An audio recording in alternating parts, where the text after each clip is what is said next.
It's Inauguration Day, 2017. Donald Trump is now the President of the United States and is, as I speak, watching the inaugural parade. I've been a lifelong Democrat, but also a lifelong journalist.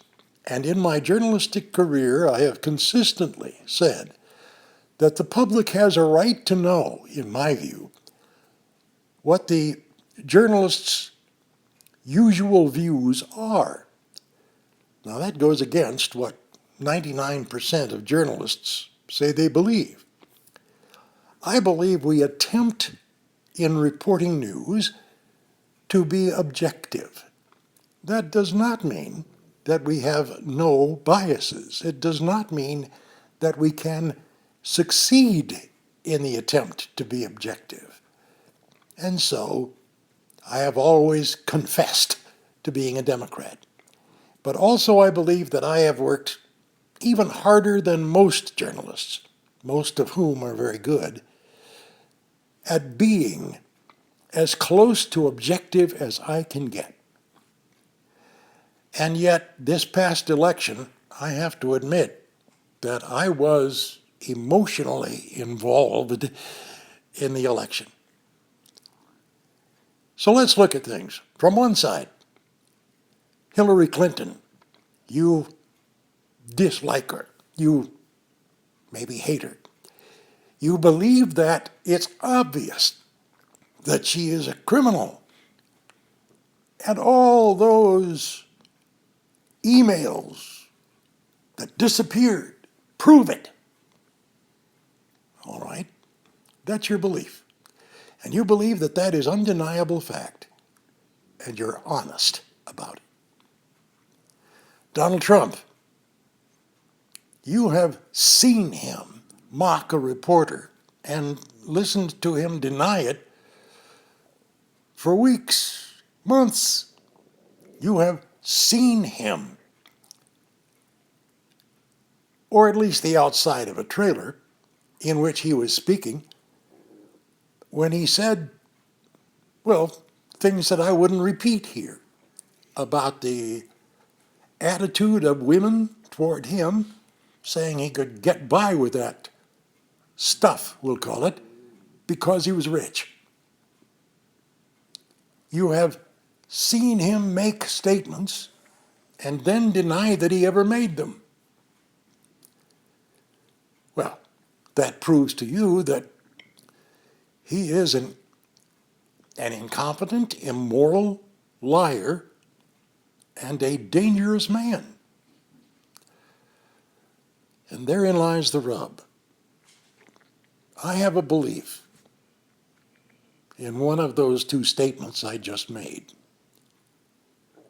In all probability, by statistics, you probably have a belief in one or both of them.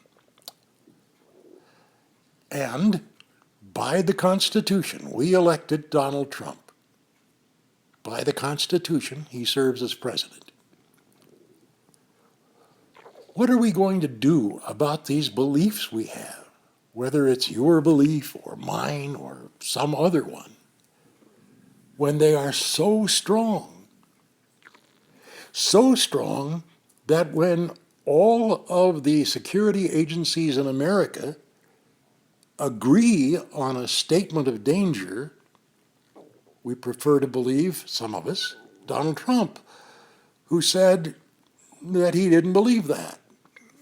Or when so many leading politicians in America believe that there's evidence that Hillary Clinton is a criminal,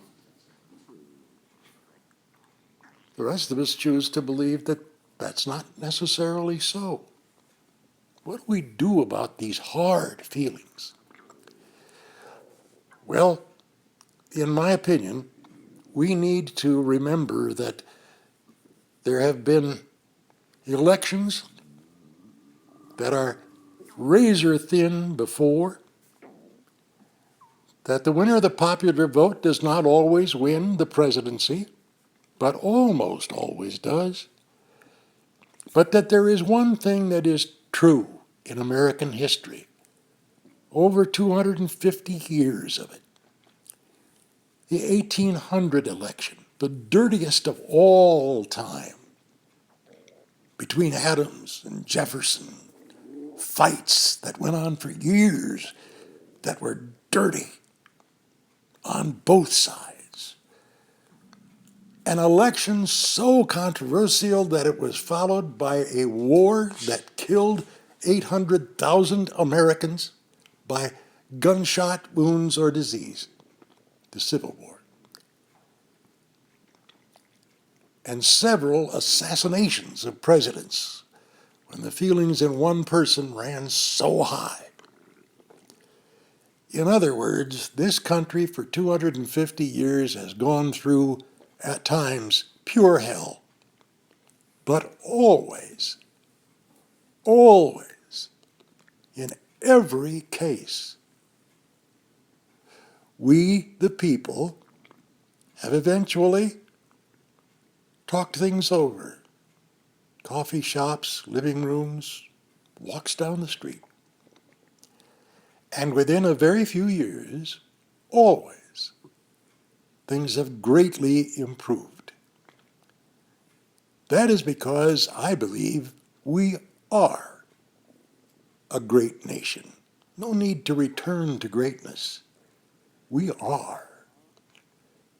And we've survived every test before because we, the people, eventually cool down a bit and make right decisions.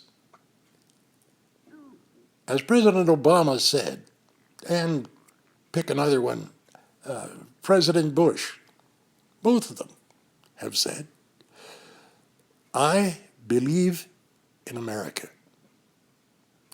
I believe in the people. So, relax.